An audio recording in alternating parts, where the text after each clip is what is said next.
Magandang umaga po. Nanumpa na bilang COMELEC Commissioner si dating Isabela Governor Grace Padaca. May flash report si Micaela Papa. Mika. Marie, tama yan, nanumpa na nga bilang COMELEC Commissioner si dating Isabela Governor Grace Padaca.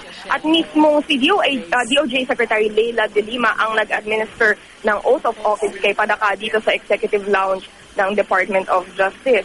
Anong tanungin namin si Padaca kung bakit kay Secretary De Lima siya nanumpa at hindi kay Pangulong Noynoy Aquino. Sinabi lamang ni Padaca na gusto na niyang makapagsimula sa kanyang bagong trabaho bilang COMELEC Commissioner. Kung kaya naman na hindi pa daw sila makakuha ng schedule sa Malacanang, ay pinili na niyang dito kay De Lima mag-oath taking. At sinabi niya, napili niya si De Lima dahil ito daw yung ahensya na pinakamalapit sa Intramuros kung saan naka-locate itong COMELEC office. Sinabi ni Padaca na isa rin daw option para sa kanyang oath-taking ay ang Supreme Court dapat under Chief Justice Lourdes Sereno, pero dahil nga daw meron siyang pending writ of certiorari sa SC, pinili na lang niya na hindi doon mag-oath-taking dahil medyo in bad taste daw kung doon niya gagawin.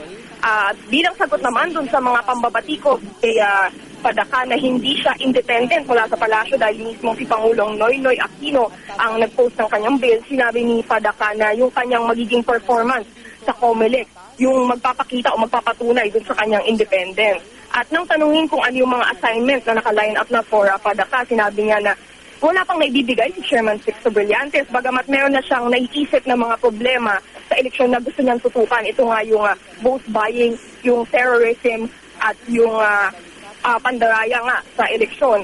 At sinabi ni Padaca that given na yung kanyang kapatid ay tatakbo bilang Isabela Governor, ay willing naman daw siyang mag-resign from the Liberal Party as well as the Kaya Natin movement at mag-inhibit from any cases na in any future cases that might involve yung kanyang kapatid kung sakali ngang magkakaroon ng ganitong conflict of interest para lang patunayan yung kanyang independence. So pagkatapos ng kanyang oath-taking dito sa DOJ, Maris, ay nagtungo na nga si Padaca sa COMELEC office kung saan nakahanda na yung kanyang opisina na opisina din nung kanyang pinalitan na dating COMELEC Commissioner Gus Lagman. Yan muna ang latest mula sa DOJ. Balik sa'yo, Marie. Maraming salamat, Micaela Papa.